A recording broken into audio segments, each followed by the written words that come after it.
So, good evening. Welcome to Dusty Feet. December 15th, 2022. This week, we're going to take a journey into culpability, maybe a dabble or an echo into Thy Will Be Done. We're with the folks at AlephBeta with Rabbi David Fohrman, and we'll be looking into the Joseph story. Also, we have Outside the Class, where we want you to review the material before we start chatting about it. Kind of like homework. We're still in the Matthew series with Tim Mackey. We recently posted episode 20, part 2 of Weeds and Wheat. Those videos premiere every Tuesday at 7 p.m. Eastern. And don't forget, in the description below are links to all of the audio, video, and source documents that we use here on the Dusty Feet. We want to make sure that any material you use here is properly credited to those folks who work so hard to bring it to us. Without their efforts, learning we do here does not happen. So don't forget to subscribe. Click that bell icon if you want a reminder. And as always on the Dusty Feet, this is a place we can safely explore the endless ways of God, interconnection of His creation, where belief understandings may be challenged, divine misunderstandings may exist, and traditional teachings might falter as we pursue connection, context, and community with God and each other here in an environment of grace and love. So here we go with some more AlephBeta on the Dusty Feet.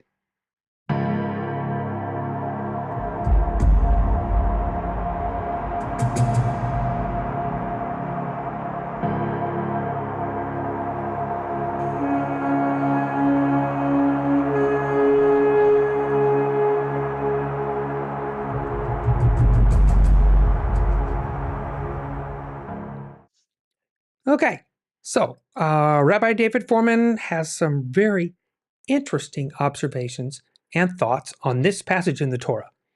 And as we like to do so much here, there are patterns that seem to emerge. So let's take a listen, and then we can start asking questions. Welcome to Parshat Vayeshev. You are watching AlephBeta. So Parshat Vayeshev launches us into the Joseph story. It's a saga that's going to occupy us for the rest of the book of Genesis. It's got all these really interesting parts to it. Yosef's early life, his sale as a slave, a little cameo involving Yehuda and his involvement with Tamar. Then back to Joseph and his rise to prominence in the house of Potiphar. The story of how Potiphar's wife tries to seduce him and ultimately frames him and sends him to prison. Then, Yosef's encounter with Pharaoh, his becoming viceroy over all of Egypt, and so on. So these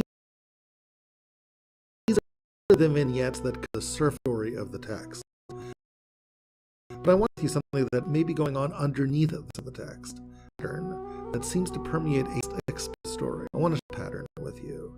And with you, it might. So this pattern, if it's right to call it that, starts chapter 38, right after the story of the sale of Joseph begins. In many ways, this chapter is actually the most perplexing chapter in the entire book of Genesis, just because it seems so entirely out of place. I mean, there's this horrific, terrible thing going on, right? Brothers jump to kidnap him, engineer a slave. They cover blood in his coat by suggesting their father, his son, has been racist, and then bang, and the Torah just gets the pause. Story leaves us completely as to what these people, the victims, brothers who did this, father who's grieving, and instead the Torah just kind of launched into an extended. It seems to have not anything. Story of Judah and Tamar. So what happens in that story of Judah and Tamar? Well, it's lengthy, but here's the basic gist of it. Yehuda, he's got 3 sons. The oldest of his sons, Er, marries a woman by the name of Tamar. Er, he dies young and he's childless, so it falls to Onan, the next oldest child of Yehuda, to marry Tamar, and hopefully to have children with her in order to carry on the name of the deceased heir. But Onan, he's not interested, and before you know it, God does away with him, leaving the last child, Bela, who could possibly marry Tamar and give birth to a child that would extend Er's legacy. So you see what I mean about this seeming like a digression. But now keep on reading, because at this point all sorts of strange things start happening. For our purposes, let's just say that there's a disguise, there's an act of seduction, and along the way, Yehuda finds himself promising a goat to Tamar. But he doesn't happen to have a goat handy, so he gives her his coat as collateral. So, it's certainly an intriguing story, this episode involving Yehuda and Tamar, but of course, what in blazes does it have the story of Joseph? Why is it even here? Well, here might be the beginnings of an answer. This whole story of Yehuda and Tamar, this supposed digression, it does have something to do with the sale of Joseph. And the key to the puzzle might just be goat. Yehuda in the Tamar story, he finds himself with goats and cows.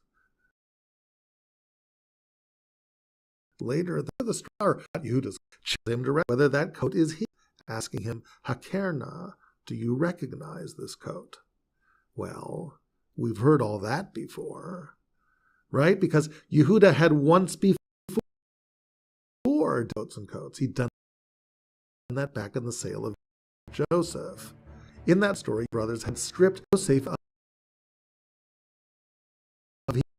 his coat. They put his coat to their father, and as that, what did the father, Hakerna, to recognize this coat?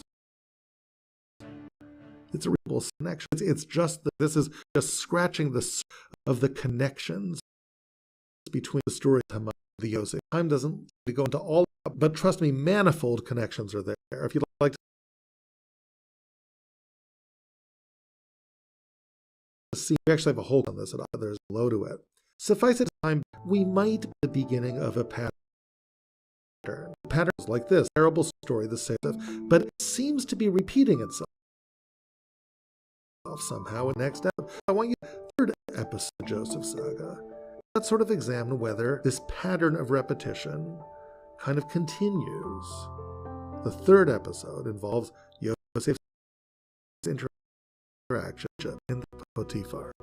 So just to summarize this third episode, Yosef has been sold off as a slave to Egypt, and he's entered the house of Potiphar, this Egyptian nobleman.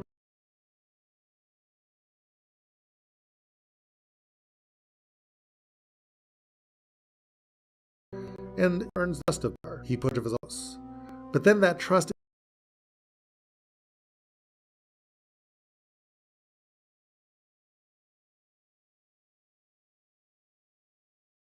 is put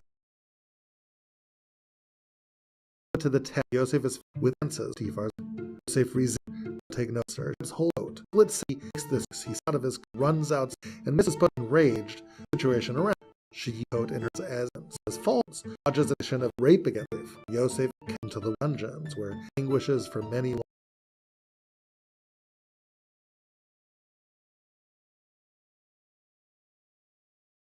long years. So that's the does it remind you thing you've for.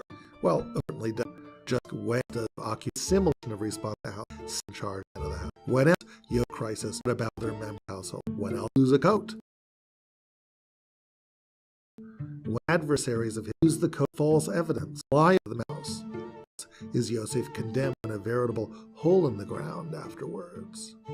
Well, the answer, of course, to all that is clear. All this happened in the story of Yosef's sale, of course. So it really does seem like there's this kind of pattern evolving here, right?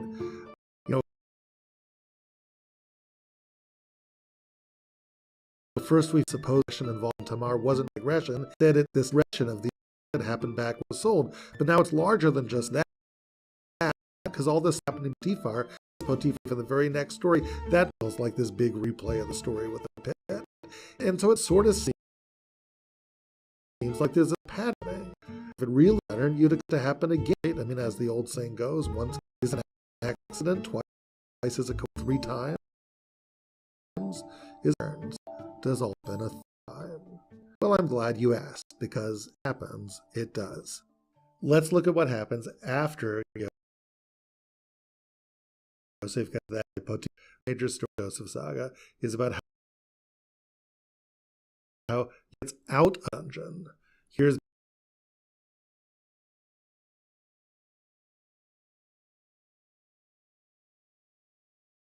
basically what happened. Pharaoh of Egypt experienced disturbing and sort of inundation feels wrong. He hears of the guy in prison 7 understreams.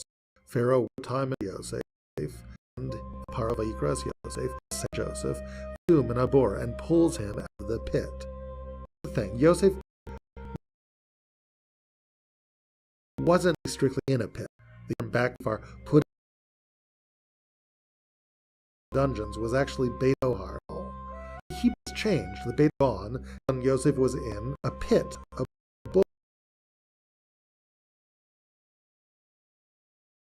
floor. When was Yosef in a pit? He was years ago, brothers, a pit. And it almost is somehow intentionally blurring the narratives here. But let's kind of continue with the Pharaoh. What happens right after Pharaoh extricates Joseph is in. The text tells us, after haircut, Yosef gets this clothes. He gets to wear these beautiful new clothes. Well, does that reveal anything that happened back in the sale of Joseph?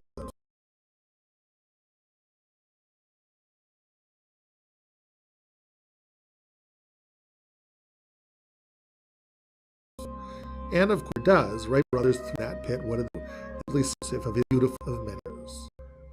So event place now that to remind us of events that 30 go back, except things are also different, right? Things are somehow reversed. Back at the pit, first lost his clothes and thrown in the pit. Now he gets taken and then he closed. It's all reversed.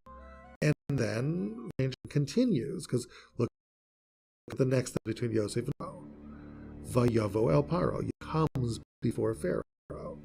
Here's Pharaoh, this ultimate authority figure, right? He's beckoning for Yosef to come to him, and Yosef in fact comes. And think about the reverse of that event. It would be an authority figure that sends away Yosef, which of course is exactly what happened 13 years ago, because right before Yosef was thrown into that pit, right before he lost his clothes, Father had actually sent him away on that ill-fated mission to go check on his brothers. Next, what happens? Pharaoh calls to Yosef and says, I had this dream and I need you to interpret it for me. Of course, 13 years ago, that reminds you of something. It reminds you of something that happens right before Father sent Yosef away. Right before that, Yosef had told Yaakov about his dreams. And here too, of course, it's kind of a reverse, because the reverse of a father figure telling a dream to Yosef, like Paro does, would be Yosef telling a dream to father figure, like he does with Yaakov. Moreover, fix his dream inscrutable. No one can interpret my dream. Well, of course, the reverse of a dream that's impossible to interpret would be one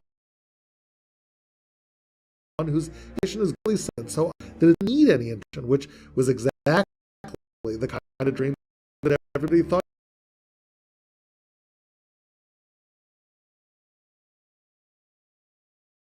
Yosef had years ago. The son of the Levins, all about Yosef. Subtly, it seems obvious means a father and mother and all siblings, all about you. If you want to be with this family, father had caught Nazareth. So again, just sort of stand back and look at the whole picture here. It just seems almost indiscernible that the events of the sale of Yosef are just occurring over and over again in various throughout Vayesh, ending at the beginning of Parkets. It happens with Mar. It happens with the story of Mar. It happens with the story of the question is why? So I'll offer it to you about a final lab theory for you next week. I'd like to suggest by way of analogy that a Groundhog Day scenario, so to speak, might be playing itself out here. In Groundhog, film released a while back, a charming but flawed weatherman finds himself trapped in time to relive the events of a particular day over and over again until somehow, at some point, he can day right and normal. Something like that seems to be happening in the Jaga, and Ground Zero's Groundhog Day is the episode sale of Yosef. In other words, Things went wrong in the sale of Yosef, badly, catastrophically wrong. And the catastrophe wasn't owned by one person or even a group of people. It's not just the brothers who respond to what happened. They bear direct responsibility. The brothers are the ones who kidnap Joseph and they plot to sell him as a slave. But at some level, everybody shares some degree of responsibility, greater or smaller here. Nobody really escapes. The Torah goes out of its way to tell us, for example, that Yaakov heard Yosef leading the Edom. Others see father loves Joseph more. Vayisnu oto him. So Yaakov contributed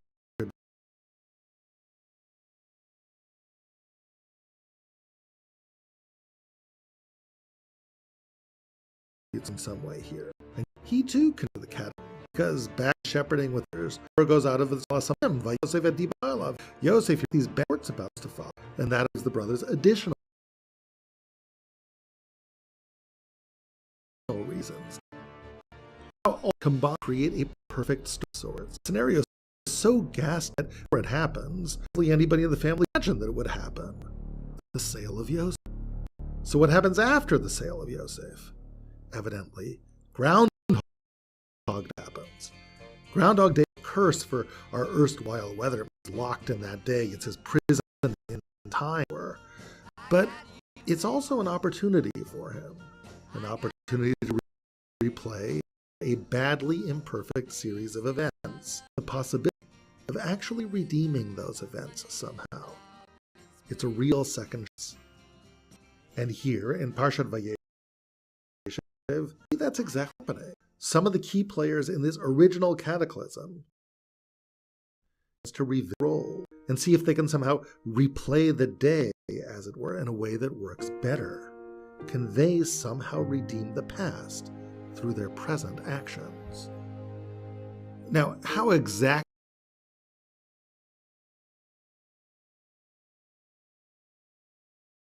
do these dog scenarios redeem the past? That's an intriguing question. I'll try to answer next week. Meantime, the general outline is very direct.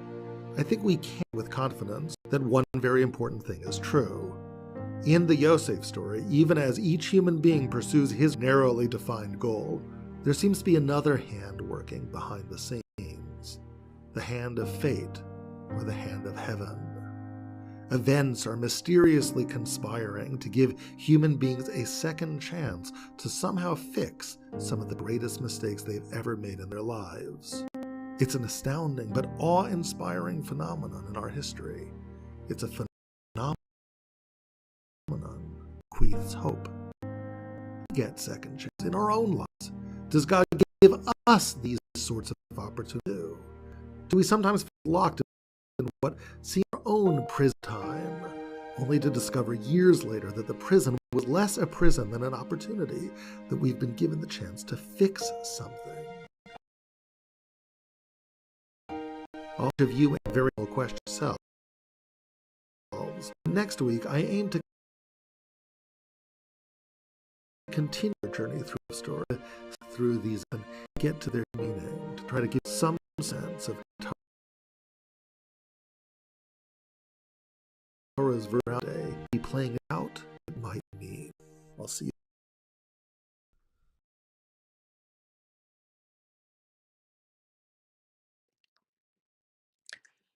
Okay.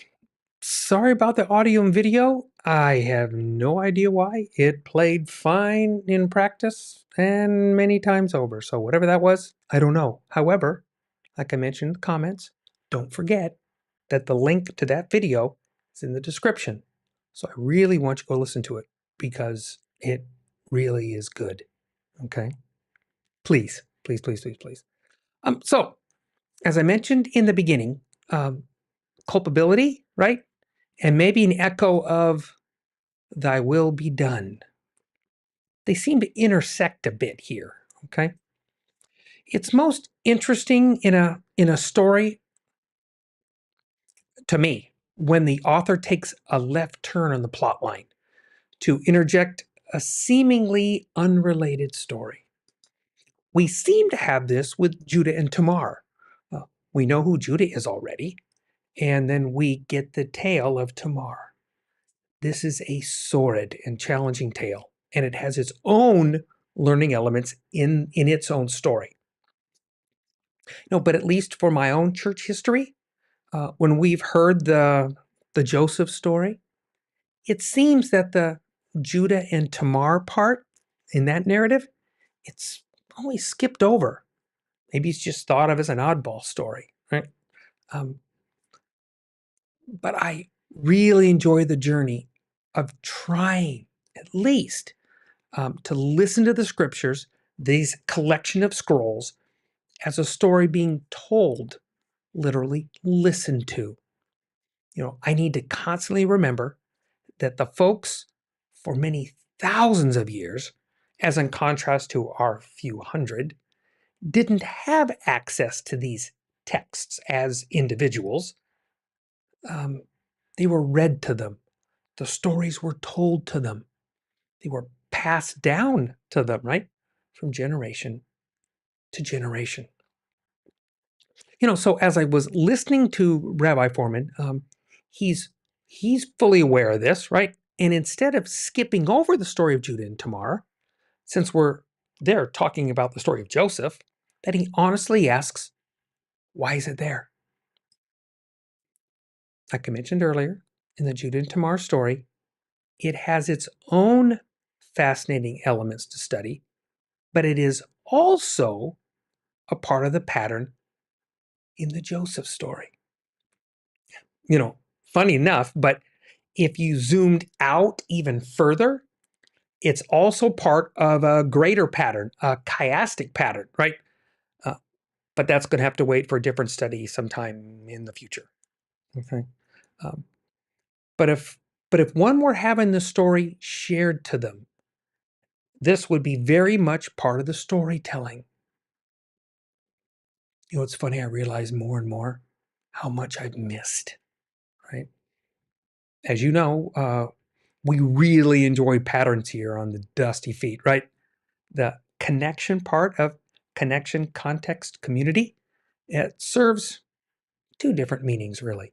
Not only about learning how to connect with communities that we might not have done before, but also to connect things, to see the relationship between A and B and C, to see those red strings, things that tie things together, and that maybe also draw us to other things and other patterns.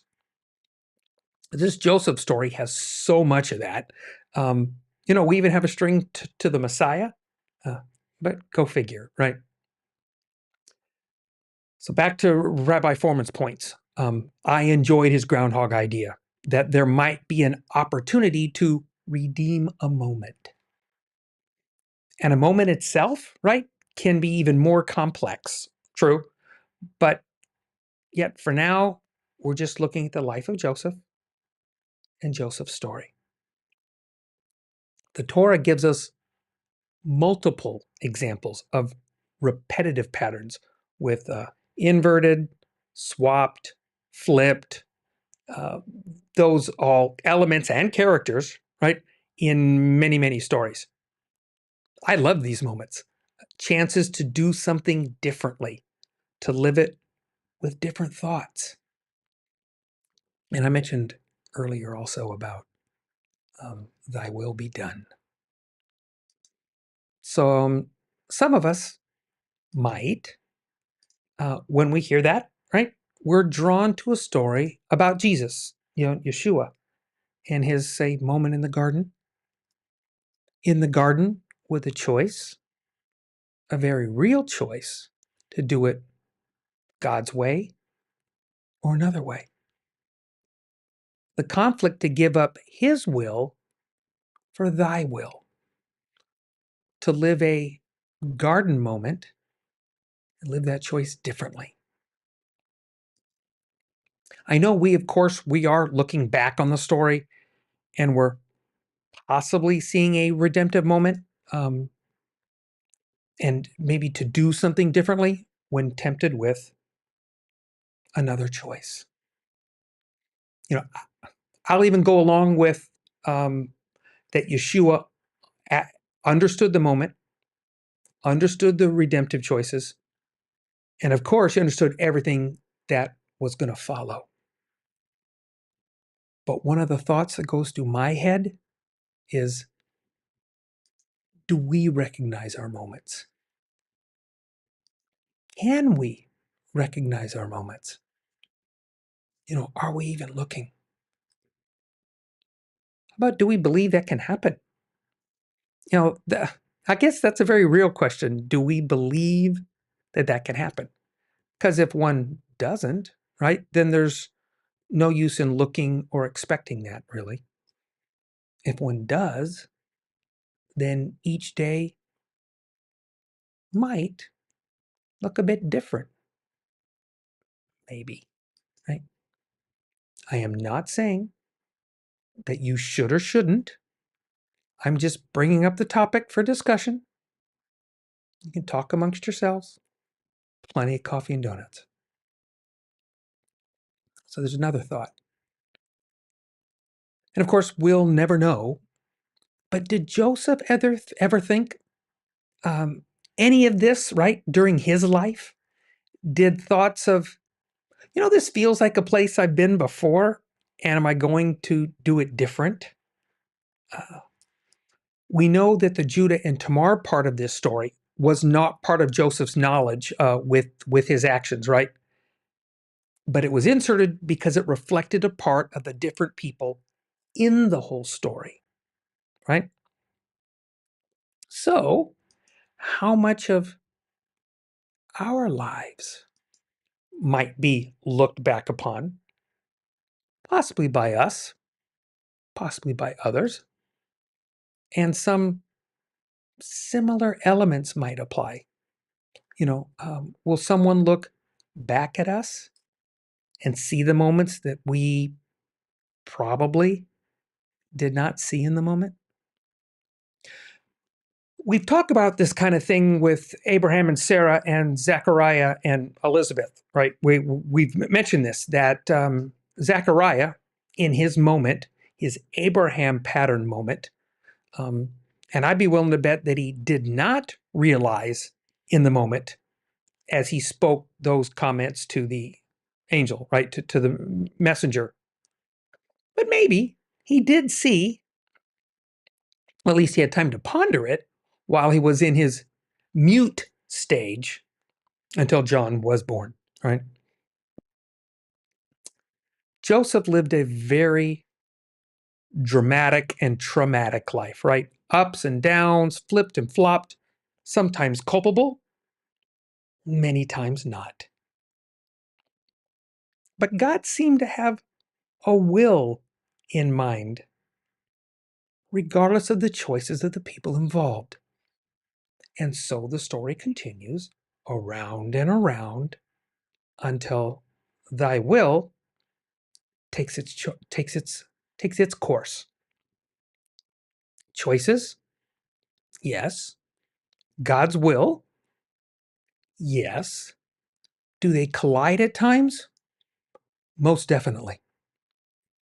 But as Joseph seems to be focused on God, then the chance to redeem seems to be part of that equation. He mentions goats and coats.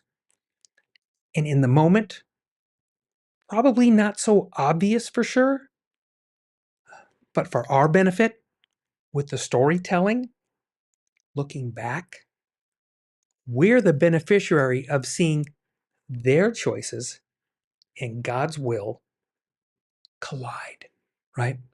Where they have a chance to not be at odds, to not crash into.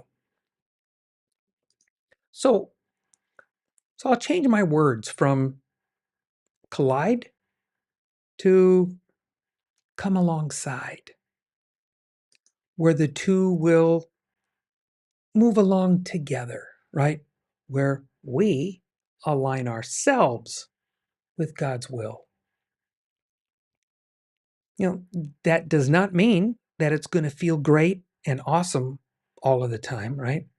We only have to look to Yeshua to see that. And also, If we engage with another scripture, say Romans chapter 8, you're gonna remember this. And we know that God causes all things to work together for good to those who love God, to those that are called according to his purpose. So is this a new teaching? Oh, quick side note. Skip Moen is beginning a book study on Romans, and I'm very much looking forward to hearing his views on the context of this passage. That'll be a ton of fun. If you do want to get in on that, send me an email at bob@thedustyfeet.com. Send it quick, and I'll get you the link so that you can go sign up for the studies if you want to. There's more details. If you're interested, again, bob@thedustyfeet.com. Let me know. No big deal.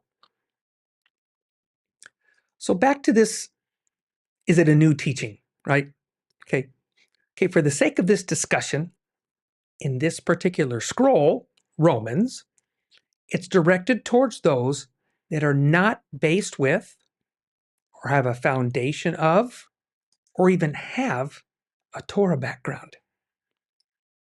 But in our story, and the audience that the storytellers have been speaking to for many, many centuries, they are very much aware of God's will. And I might put forth that this verse in Romans and the surrounding context of the verse is emboldened, strengthened by stories such as these, right? That this is a fantastic example that shows that God's word is true. Again, will the story be all butterflies and roses? Most certainly not. Do our choices, at times, all too often, seem to cause concern? You bet.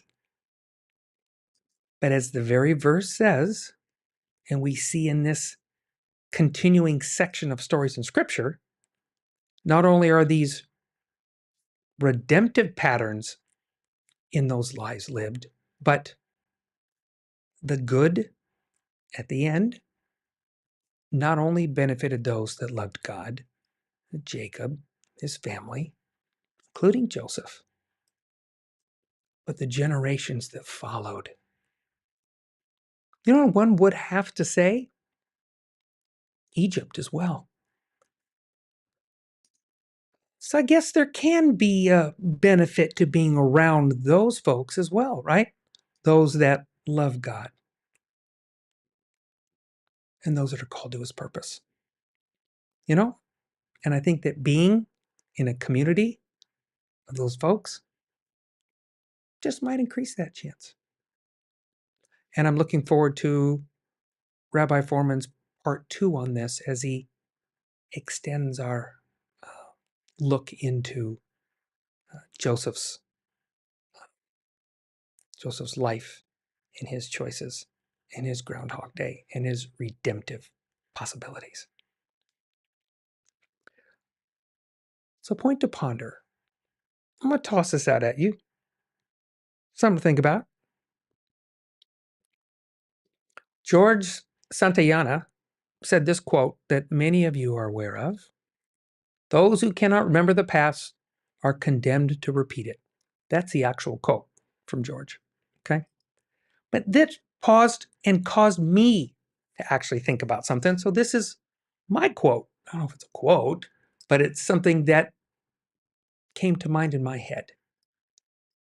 Those who have lived a culpable moment, God just might grant the time to have an opportunity to redeem that moment. Of the impact and the depth, we might never know. Again, sorry for the audio and video snafus from before, but thanks for sticking with us and being with us tonight on the Dusty Feet.